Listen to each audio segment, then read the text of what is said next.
déjame decir algo que lo digo además por boca ajena, por la de Javier Cercas, un amigo común de quien hablábamos hace un momento. Javier Cercas decretó, y tiene toda la razón del mundo, que el principado de la filología, que es la ciencia que los dos compartimos y seguramente algunos de los presentes, primero fue Dámaso Alonso. Yo diría que el reinado o el principado de Dámaso Alonso se prolongó durante los años 60, mientras estuvo muy en activo, y que después vino Francisco Rico.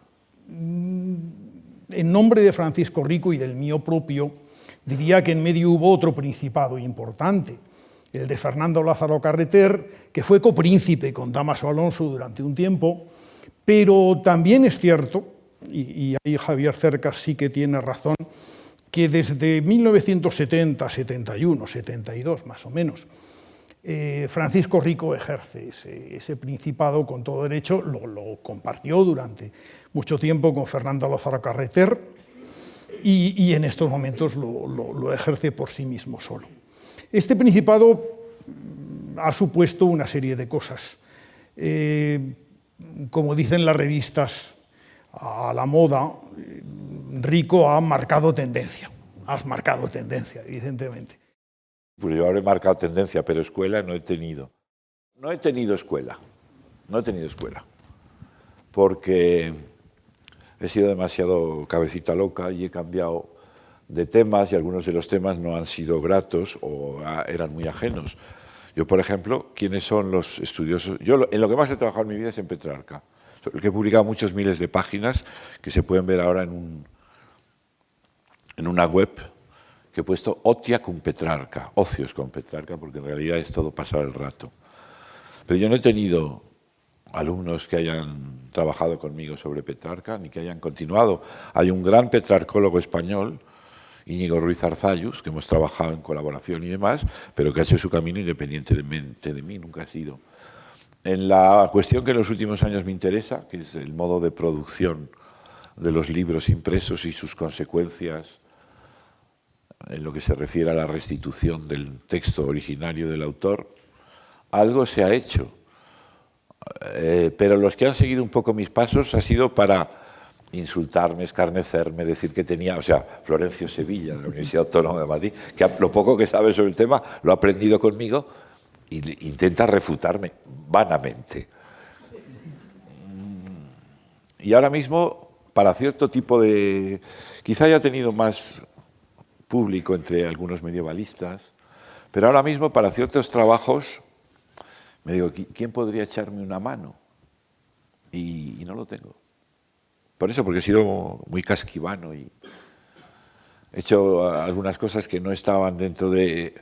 Quizá en ese sentido, la época mía más productiva fue cuando recién hecho catedrático, agregado catedrático en la Autónoma de Barcelona, procuré fomentar el medievalismo.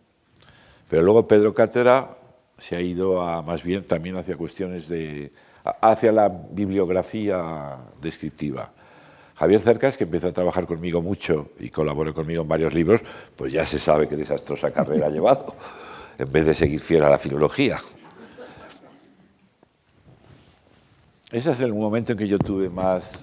Recién llegado a la universidad y con ganas, estabas tú también, lo sabes muy bien. Decían entonces, y no por mí, decía, por ejemplo, Carlos Blanco Aguinaga, que éramos el mejor departamento de literatura del mundo. Estaba Alberto Blecua, estaba yo, estaba José Carlos Meiner, estaba Sergio Besser, y Carlos Blanco, que en gloria esté, queridísimo amigo, con esa mentalidad un poco americana, de sois el mejor departamento del mundo. Yo he leído, que tú dijiste alguna vez y escrito queda, que el primer libro filológico que leíste te lo prestó Eliseo Bayo. Sí, Eliseo Bayo, poblador. Un filólogo, exactamente, y que era Poesía española, ensayo de límites y métodos estilísticos de Dámaso Alonso, que no está mal para empezar. El primer libro importante que tú escribiste era en realidad un capítulo que Curcius no había podido escribir en Edad Media Latina y Literatura Europea. Has hablado muchas veces de que Erasmo y España, de Marcel Bataillon, pues es una piedra miliar en todo un concepto y concepción de la literatura española. Es decir, que lo que sí tienes es lecturas, apropiaciones, toda lectura tiene algo de apropiación, que han sido particularmente importantes. Di algo de ellas, porque seguramente se me olvida alguna. Pues efectivamente, el primer libro serio que yo leí me lo prestó mi amigo periodista en la Escuela de Periodismo Eliseo Bayo Poblador, que ha tenido una historia muy larga, desde ir a la cárcel con Eva Forest, etcétera, etcétera, en la ocasión de los atentados de la calle del Correo, hasta yo creo que ahora andan pasos muy extraños, que es un querido amigo. Yo había estudiado en el bachillerato ciencias, y entonces en lo que se hacía entonces, que era el preuniversitario, ya paso, ya me vale, porque había decidido matricularme en la Escuela de Periodismo. Mi padre, con muy buen criterio, dice: a mí eso de periodismo no me parece una carrera ni nada. Y bueno, pues me matricularé, pero no iba a clase ni demás. Total, que cuando me presenté a los exámenes en junio, se me cargaron por el latín y el griego. No hice mucho caso, pero como era amigo de Eliseo Bayo, y Eliseo Bayo es un hombre de Caspe, Sí. Está dicho todo, ¿no? La gente es que los domingos, cuando no sabían, como allí que hay una colonia de gente que había puesto además electricidad, y cosas por el estilo de ingleses, decían: vamos a convertir ingleses. Se armaban de piedras, y iban a convertir ingleses en Caspe. Bueno, pues este hombre había sido seminarista y sabía muy bien latín. Entonces lo cogí, me lo llevé 15 días a casa y me enseñó latín. Y fue él quien me prestó, que se lo había regalado su hermano, Poesía española de Damas Alonso, que sigue siendo un libro de su época, evidentemente, pero un gran libro, por muchas razones. Y entonces empecé a leer estudios literarios. Yo había tenido, ahora si quieres entramos un poco autobiográficamente. Muy bien. Yo, Jaime Gil, una vez aplicándome a mí una frase de Tertuliano a propósito de Virgilio, cuando dice Tertuliano que Virgilio era un anima naturaliter cristiana, pues Jaime Gil ha escrito de mí, en un cierto lugar, que yo era un alma, porque lo conocí jovencísimo además, que yo había sido siempre un alma naturalmente literaria. Y yo había empezado a leer, como digo, indiscriminadamente. Freud habla, y será un disparate como todo lo que dice Freud, claro, pero ahí está, de una sexualidad infantil indiscriminada. Pues yo tenía una sensibilidad literaria absolutamente indiscriminada. Todo lo que fuera letra me parecía igual. Y leía, como digo, indiscriminadamente, empecé a estudiar periodismo y lo acabé, desde luego, pero sin mayor repercusión, aunque trabajé en periódicos, incluso en ABC un verano, de 1959, tenía yo 17 años. Pensé que eso del periodismo justamente lo abarcaba un poco todo, que yo no distinguía. Para mí era lo mismo una poesía excelsa de un autor conocido que un vil soneto de un rimador infame, que una novela de Proust, que un artículo de periódico. Y fue a raíz de ese libro como empecé a leer sobre la literatura. Y luego, en ese año de Preu, que yo no iba a clase prácticamente, íbamos por la tarde a la Escuela de Periodismo y también íbamos a jugar a un juego que se llamaba El Bichito en un bar de señoras, propiedad de Solé Barberá, el célebre abogado comunista. El Venezuela se llamaba. Y empecé a leer estudios. Y en realidad lo que a mí me enseñó y me guió más fueron no tanto los textos literarios como las reflexiones sobre la literatura, porque evidentemente la literatura no es un saber, que nadie se levanta un día y empieza a escribir sonetos ni novelas, hay que haberlo aprendido. Hemos dicho, y tú lo has comentado alguna vez, una frase que nos hemos disputado muchos, pero resulta que lo hemos dicho 500 independientemente, que un escritor es un crítico frustrado, normalmente. Un hombre que queda deslumbrado ante unas lecturas y como no sabe qué hacer, las imita, ¿eh? Porque no es capaz de racionalizar. Eso es una maldad que yo he dicho a muchos amigos míos, escritores. Entonces, yo he aprendido más sobre la literatura, y esto hay que tener la honradez de confesarlo, leyendo estudios sobre la literatura que con la propia literatura. Incluso a veces he cometido herejías brutales, parecidas a una que se atribuye a Borges, que dice usted, a alguien le interesa, le pide bibliografía o qué tiene que hacer para enfrentarse con James Joyce. Dice, mire usted, joven, si le interesa Joyce, lea el libro de Harry Levine y secundariamente el Ulises. Pues yo más de una vez les he aconsejado a gente que hacía tesinas o trabajos conmigo, lea usted primero la bibliografía de la obra y luego ya se enfrenta con la obra, así no descubrirá Mediterráneos, se opondrá a lo que se ha escrito, hallará vetas nuevas. Y por eso también como experiencia formativa reivindico mucho la lectura de, vamos a llamarle así, de la bibliografía filológica. Preguntarte por alguno de tus libros claves. Hace un momento lo decía y quería ir por ahí precisamente. Un libro que deslumbró a mí, por ejemplo, y a muchos más, que es El pequeño mundo del hombre, la historia de una idea en la literatura española, luego era en la cultura española, un cambio que me parecía además muy oportuno y muy cierto. O lo que has escrito sobre la novela picaresca desde un punto de vista más teórico, sobre la novela picaresca, la creación del personaje, etc.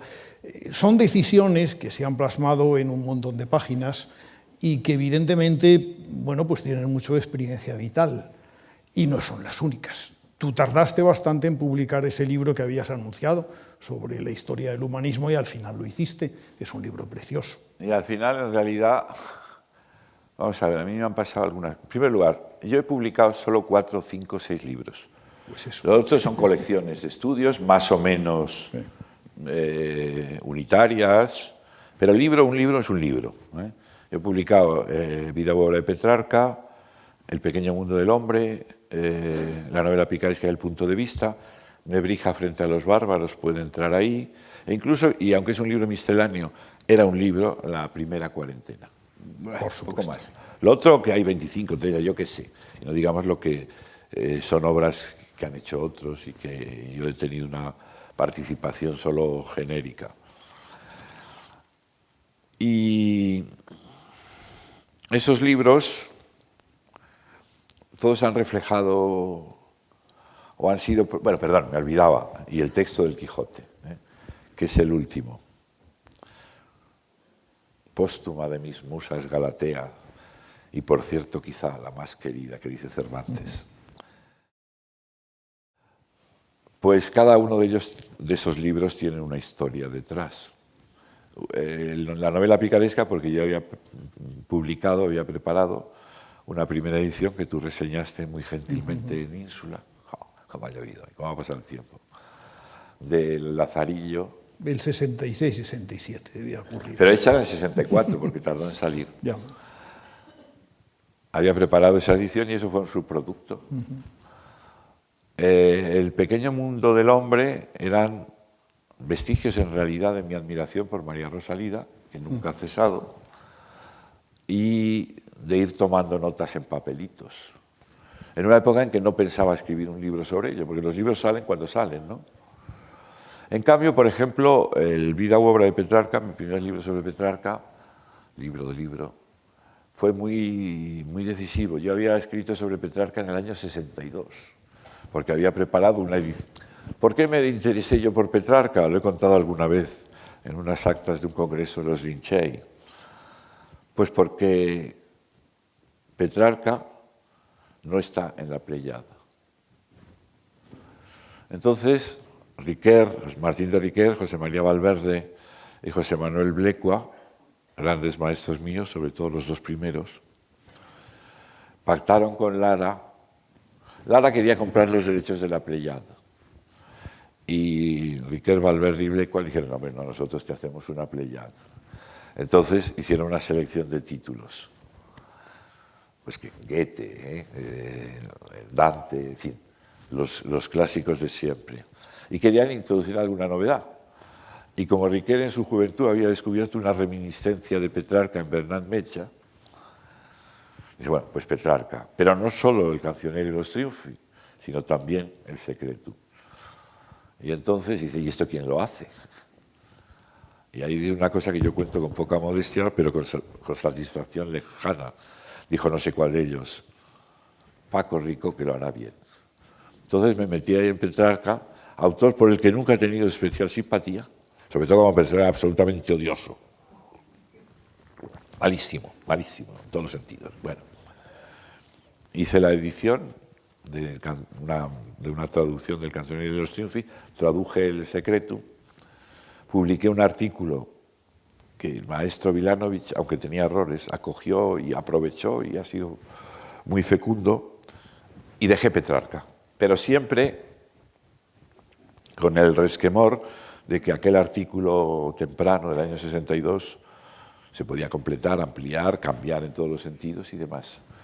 Total, que estuve en los Estados Unidos un año en Johns Hopkins, volví a Barcelona, estuve un par de años en la Universidad de Barcelona, me llamaron para la Autónoma, yo no quería ir porque estaba bien allí, pero me llamaron, bueno, me sacaron una cátedra y ya cuando gané las oposiciones, a principios del año 72, digo, pues ahora hago mi Petrarca. Efectivamente, hay siempre detrás una historia personal que no tiene necesariamente que ver con Petrarca, ni con la novela Picarescansi, ni con ese tomar notas que yo iba tomando al azar. El Quijote prácticamente lo has vuelto a escribir tú. Hay opiniones, El Quijote sí, que ahora leemos, y que sigue siendo todavía un texto debatido, es en buena parte tu rescate de ese Quijote hipotético que Cervantes escribió y que luego o no se acordó de corregir bien, o lo corrigieron mal otros, o reapareció lo que debía ser el verdadero texto. Creo que el texto del Quijote, que es el trabajo que resume pero no acaba. Acabará en 2015, ¿no? Cuando entregues ya el Quijote definitivo. Tu trabajo es un hito en la historia de la ciencia española en general. Empecé a editar el Quijote, empecé a trabajar en el año 94, 95,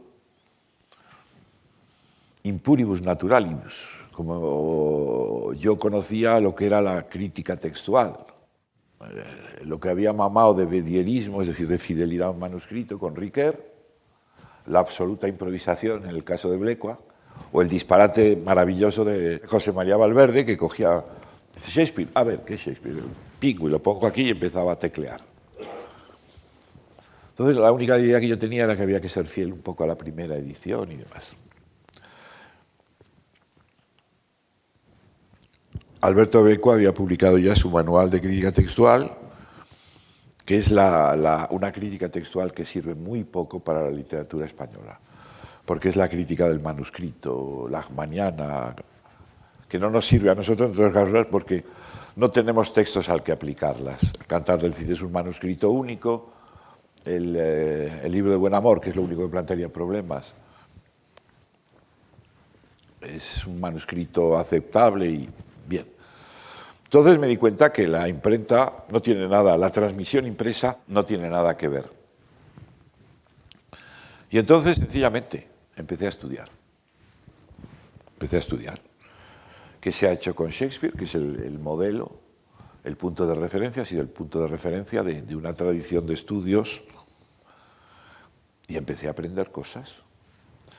Empecé a ver que los textos impresos no se componen secuencialmente, es decir, la página 1, 2, 3, 4, sino que en la imprenta manual, que llega hasta finales prácticamente del siglo XVIII, como hay poco plomo, hay que hacer primero una cara, una forma,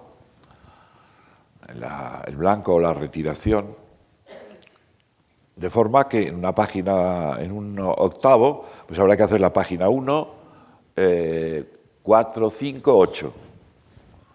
Y luego, con eso, para lo cual hay que contar cuántos espacios caben en cada sitio.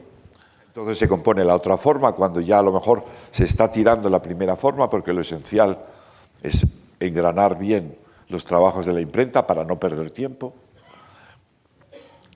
Y que eso necesariamente, entonces hay que hacer suturas, cambios, cortes. Además empecé a estudiar una cosa que no existe, que es la aportación de mi libro de texto El Quijote y de mi trabajo a la filología europea, la crítica textual europea. Porque en España, por esas cosas administrativas, el ejemplar que se presentaba a censura, pasaba por censura y luego iba a la imprenta, se tenía que devolver a la censura para que cotejaran, que hacían a ojo, salvo en casos delicados, que el texto impreso respondía al original que había aprobado censura. Entonces en Italia tienen 25, 26 de estos textos de imprenta que se llaman originales, que nunca son autógrafos, son copias de amanuense, de profesional, porque han de ser regulares para poder contar los espacios y que quepa todo. Pues nosotros en España tenemos como 2000. Y claro, cuando empiezo a cotejar originales de imprenta y el impreso, pues una media a lo mejor en muchos libros de 2, 3 cambios por página. Solo en la transcripción. No digo ya cuando sobra texto y hay que cortar. O cuando falta texto y hay que añadir. Que en el Quijote, en la tercera edición del Quijote, si ha dicho esto, lo revisó Cervantes, en el Quijote, tercera edición, Madrid 1608, y eso que era facilísimo contar porque se trabajaba sobre un impreso, pues de pronto hay 15 líneas que ha habido que añadir para llenar la forma y casar el pliego, etcétera, etcétera. Bueno, esa es una de las muchas cosas que yo he aprendido. Y de ahí, de mi conocimiento y ampliación de la crítica textual, sale la revista que hago en Bolonia, con el Centro de la Edición de los Clásicos Españoles y la Universidad de Bolonia, y financiados por mecenas italianos y españoles, Exótica, que está resultando muy polémica también en Italia, porque en Italia tienen un saber amplio de crítica textual, pero focalizado en una única tradición, esa que refleja Alberto Blecua en su, por otra parte, excelente manual dentro de esos términos. Sabiendo cómo se trabaja en la imprenta, disponiendo de instrumentos informáticos y con un trasfondo teórico que los anglosajones extreman, pero que no se puede trabajar sin una teoría. Hay que saber qué se está haciendo y para quién. Lo malo es que la rutina de la tradición española no era consciente de que esa falta de teoría implicaba una teoría negativa. Pues, aunque el Quijote que resulta de la aplicación de las técnicas bien consolidadas, ya digo, en el estudio, sobre todo de la literatura isabelina, porque en Inglaterra ocurre como a nosotros, que sus obras maestras son obras impresas, no la Celestina, el Lazarillo, el Quijote, el Guzmán, etcétera, etcétera. Son todos textos que se han transmitido solo por impresos.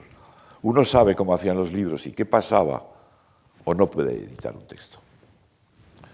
Y entonces ahí, aunque no sea un Quijote espectacularmente nuevo, que más quisiéramos, no, en absoluto, no, ya está bien así. Pues es un Quijote que en multitud de, un número importante de casos, restituye lecturas de Cervantes, incluso en algunos casos en que Cervantes habría materialmente escrito eso, pero sabemos perfectamente cómo y por qué se equivoca uno al escribir. Yo he dicho más de una vez que si yo me llego a salvar, quiero decir, en el sentido cristiano verdadero, sí, será porque he hecho una buena obra, que es editar el Quijote. A propósito de lo cual, cuando yo le contaba esto a una periodista mexicana de Reforma, un gran periódico, además publicaban un suplemento estupendo, pues Dios me perdonará por esto, tal, ella tituló con eso la entrevista de una forma tan maravillosamente mexicana: Quijote redime pecados de rico. Es estupendo, ¿no? Y habiéndote dedicado siempre y habiendo considerado, lo has dicho en público, que la verdadera literatura o el verdadero estudio filológico es el que concierne a la literatura del pasado respetable, de un modo u otro a ti te ha perseguido la literatura contemporánea, actual, reciente. En el mapa ese que lleva herrumbrosas lanzas de Juan Benet, se advierte, si se mira de cerca, que hay una casa del rico, que es tuya, estás en el mapa. De ahí estamos todos lanzas, amigos de Juan de una forma u otra. Eras muy amigo de Juan Benet. Que eres personaje de Javier Marías. Javier Marías lo cuenta muy a menudo y le divierte. Le he pedido, por favor, que me mate. Y en esta novela, al contrario, me da mucho, en una nueva, me da mucho papel y dice, bueno, lo siento, pero no puedo matarte porque transcurre en 1980. Exacto. Y luego Javier Cercas acaba de volver a publicar, no he leído todavía la nueva edición, El vientre de la ballena, donde también sales. De forma que empecé a frecuentar, unas veces por razones de amistades compartidas, otras veces porque como yo ya trabajaba, hacía colaboraciones en periódicos, entrevistas, por ejemplo. Por una vez, hablando de Eliseo Bayo, cuando yo tenía 17 años, me pidieron que hiciera una entrevista a ese delincuente bien conocido, César González Ruano. Pero como yo me consideraba un consagrado, le dije a Eliseo, bueno, pues esto te lo paso a ti. Bueno. Otras veces, por simplemente llamar a la puerta. Fui entrando en un mundo literario que ha hecho que yo, en realidad, no pertenezca a la generación a la que pertenezco, sino por mi extremada precocidad a la anterior. En cierto modo, yo pertenezco más a la generación de Jaime Gil y Juan Benet, que a la de Pedro Gimferrer, coetáneo y compañero, insoportable compañero mío de colegio. Yo, por ejemplo, claro, yo digo, yo he conocido y hablado y he tenido tertulias con Blas de Otero. La gente se estremece. Y no solo eso, sino he conocido a Tacha, mi pobre Tacha, que era feísima, en Gerona. Y he circulado desde muy joven por el mundo literario. Claro, yo puedo decir, como decía en el ingreso en la Academia de Ana María Matute, Ana María, es que nos conocemos hace medio siglo. Medio siglo. Y luego ya, aparte de ese momento de un deslumbramiento por el escritor y demás, los he tratado a muchos con gran familiaridad y en algunos casos con una adicción personal, sobre todo en el caso de Juan Benet, que ha sido uno de los hombres que yo más he admirado, no literariamente hablando, sino como personaje. A mí me hubiera gustado ser Juan Benet, qué demonios. Lo imito mucho, con mediana fortuna, pero nunca he llegado a sus maravillosos grados de impertinencia y de seguridad. Otra persona a la que yo conozco y aprecio muchísimo, con la que nos vemos por lo menos una vez al año, y tú con mucha más frecuencia, por supuesto. Me refiero a Victoria Camps. Te dije que te quería preguntar por ella porque no es tan frecuente. Victoria Camps es una persona bien conocida, es catedrática de ética, ha escrito libros importantes, algunos de los cuales incluso han tenido una proyección pública significativa o debieran haberla tenido. El caso del libro que se titula precisamente Virtudes Públicas creo que es fundamental. Y bueno, esa pareja de la que derivan 3 hijos, si no recuerdo mal, de los cuales sí que hemos hablado ya, pues esa pareja se completa con esa otra persona, con Victoria, a la que los amigos llamamos Vicky y tú también. Pues con Victoria llevo, incomprensiblemente para el resto de la humanidad, desde el año 60. Es decir, ¿cuántos años son? ¿54 ya? ¿No? Sí, 54 años. Y tenemos la ventaja de ser absolutamente distintos en todos los sentidos. Con lo cual, no tenemos por qué dialogar, porque hablamos de otras cosas, ¿no? Y yo admiro mucho a Victoria y, por supuesto, he aprendido muchas cosas de ellas, no la prudencia. Ahora, por ejemplo, la solicitan mucho para cosas que a mí ni me van ni me vienen, ¿no? Y la llamaron el otro día para preguntarle algo sobre la situación en Cataluña. Y Victoria dijo lo suyo. Digo, oye, diles que me llamen a mí, que tengo un par de cosas que decir. Pero naturalmente se guardaron mucho de llamarme a mí, porque podía ocurrir cualquier cosa. Yo, hacia la comprensión, el saber vivir, y como decía Jaime Gil a propósito de su padre, las ganas de llevarse bien, aparte de madre de mis hijos y abuela de mis nietos, bla, bla, bla, no tengo palabras de gratitud. Pero es que yo he tenido siempre mucha suerte.